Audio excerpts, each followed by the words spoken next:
Nigeria was one of the major driving forces of the Continental Free Trade Area CFTA, but the government is now struggling to convince the labor unions in the country and domestic manufacturers to buy into the deal. And if the position of the main labor union in the country is anything to go by, then the government certainly has its work cut out for it to really convince the union to come on board. African Continental Trade Agreement is just a repackaged form of the EPAs. And that's why key countries have not signed. South Africa went there and said they needed to do consultation. What we are saying is that there must be a consultation where the details of this agreement can be shared among critical stakeholders, where we can be able to address some fundamental issues before they are signed. So clearly speaking, it's the same repackaged agreement. And it's not just the CFTA that the labor unions are opposing. Aviation unions and domestic airline operators are also opposing the Single Africa Air Transport Market Initiative, seeking to open the skies of African countries. It's something aviation expert and free trade advocate Benga Olowo says he just can't understand. For me, it doesn't really make any economic sense. Africa, we ought to lead the African economy,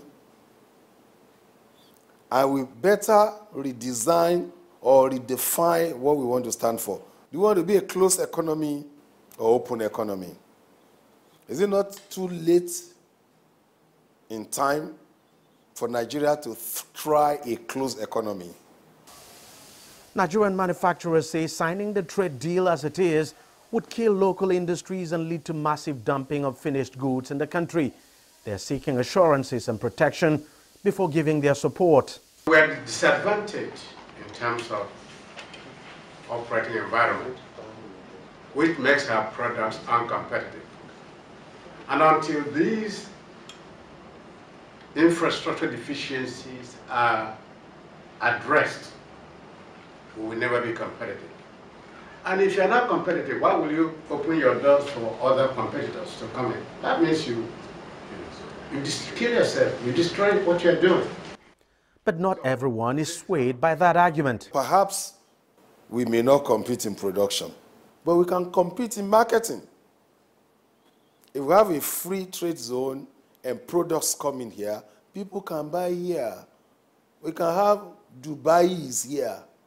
People will buy everything we have on ground. Maybe our SMEs should think that way. Let me partner with a production line in China, where power is stable, and they will produce. It will be cheap, good quality that will meet our standard, and we will sell. Whereas we are thinking of closing our economy, and we're not sure we're going to have power. There's no guarantee that you get power by year 2050.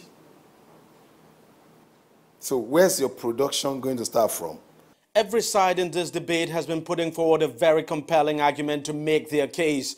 It's now up to the government to deal with all of this in such a way that everyone would be satisfied at the end of it. One thing though is certain: the current government wants to sign up to the CFTA deal, but it doesn't want to do so without carrying everyone along. Deji, Badmus, CGTN, Lagos, Nigeria.